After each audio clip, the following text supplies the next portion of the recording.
महाकुंभ में एक पोस्टर ने सबका ध्यान अपनी तरफ खींचा। दरअसल हरिद्वार से आए रूपेंद्र महाराज के शिविर पर बटेंगे तो कटेंगे का पोस्टर लगा है। अब देख लीजिए कि 3 करोड़ हिंदुओं की आस्था के लिए अखिलेश क्या कहते हैं। अखिलेश यादव हिंदुओं की आस्था को इतने हल्के में ले लेते हैं कि बहुत हल्की टिप्पणी कर देते हैं। सपा के चीफ अखिलेश कहते हैं कि कुंभ में कुछ लोग अपने पाप धोने जाते हैं। कुछ लोग गंगा स्नान इसलिए करने जाते हैं पुण्य के लिए, कुछ दान के लिए जाते हैं, और कुछ लोग जो पाप करते हैं अपने पाप धोने जाते हैं। अखिलेश यादव ऐसा बयान सिर्फ हिंदुओं के बारे में ही दे सकते हैं। जरा सोचिए, अगर कहीं 3 करोड़ मुसलमान एक साथ इकट्ठा होते तो क्या अखिलेश उनके बारे में ऐसा बयान दे पाते? महाकुंभ कराने का एक मौका अखिलेश यादव को भी मिला था, जिसमें अखिलेश ने 1300 करोड़ रुपए खर्च किए। आजम खान को मेला मंत्री बनाया गया। बीच कुंभ में भगदड़ के बाद आजम खान ने इस्तीफा दिया। 2013 के कुंभ में सिर्फ 12.5 करोड़ हिंदू आए। 2019 में जब योगी आए और प्रयागराज में अर्धकुंभ लगा, तब भी उसमें 25 करोड़ हिंदुओं ने स्नान किया। 2025 में जो महाकुंभ लगा, उसमें लक्ष्य 50 करोड़ हिंदुओं को जुटाने का है। Bureau report, Republic Bharat. तो देखा आपने कैसे महाकुंभ में पहले ही स्नान यानी कि अमृत स्नान में रिकॉर्ड टूट चुके हैं, और ये जो रिकॉर्ड है इतिहास के पन्नों में दर्ज हो जाएगा।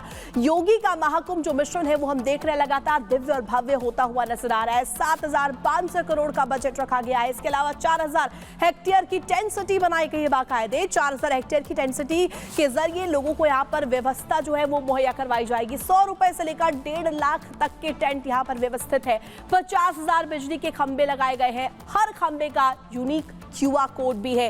30 नए पांटून पुल भी बनाए गए हैं। सिक्योरिटी के लिहाज से डिजिटल व्यवस्थाएं की गई है। पानी के अंदर ड्रोन से नजर रखी जा रही है, यानी कि ड्रोन से निगरानी रखी जाएगी। मेला क्षेत्र में भी घुड़सवार तैनात किए गए हैं। घुड़सवार पुलिस दस्ते यहाँ पर तैनात किए गए हैं। आम लोगों के लिए 9 रुपए का खाना भी उपलब्ध है, यानी कि आप अगर यहाँ पर जाते हैं तो सर्वाइवल के लिए आपको कोई दिक्कत नहीं होगी। 9 रुपए में महज आपको खाना मिलेगा। और लगातार महाकुंभ को और दिव्य भव्य बनाने की कोशिश की जा रही है।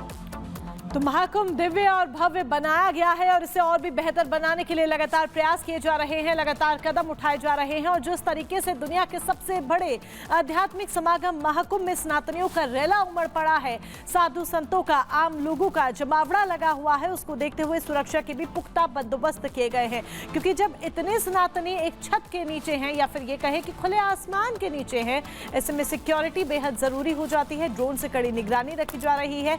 चप्पे चप्पे पर पुलिस का पहरा है।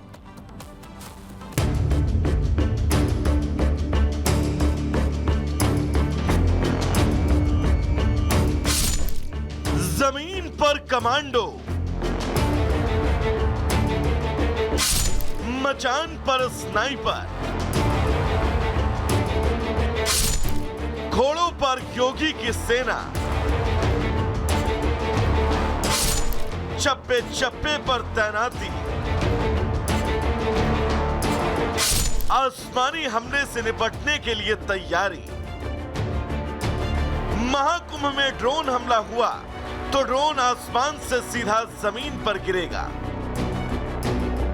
महाकुंभ के आसमान में एंटी ड्रोन सिस्टम एक्टिव हो जाएगा।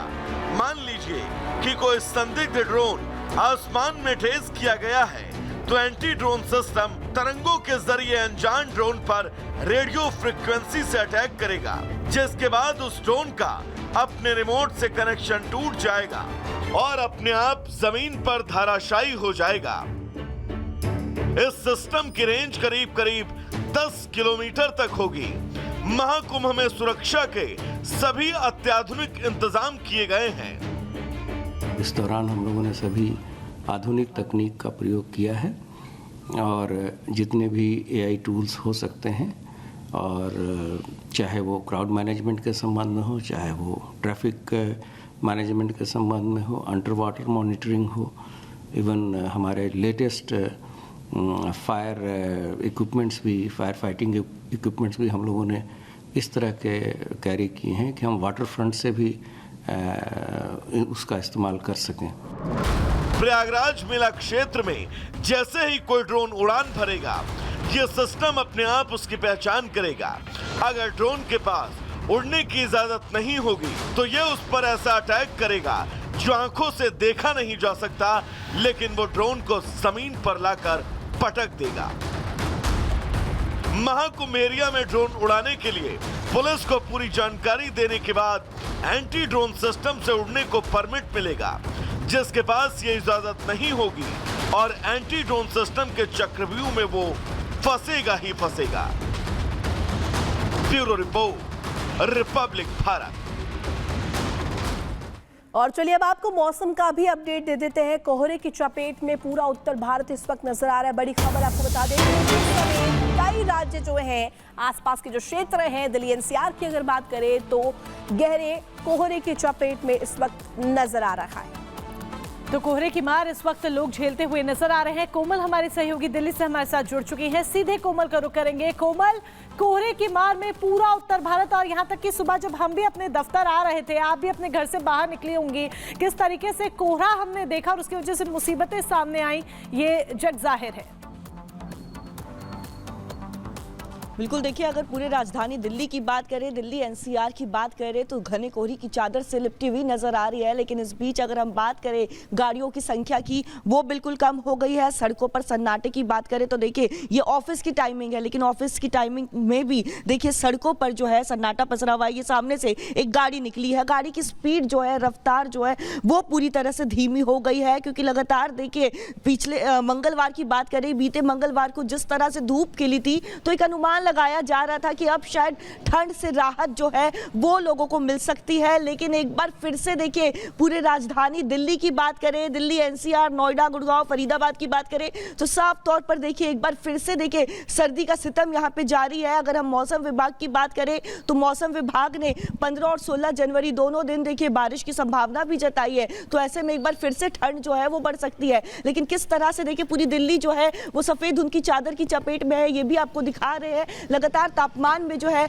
उतार चढ़ाव देखने को मिल रहा है। अगर आम जनजीवन की बात करें लगातार दिखा रही हैं और किस तरीके से हालात इस वक्त है, उत्तर भारत पूरा जो है वो कोहरे की चपेट में नजर आ रहा है। बहुत शुक्रिया आपका तमाम जानकारी साझा करने के लिए।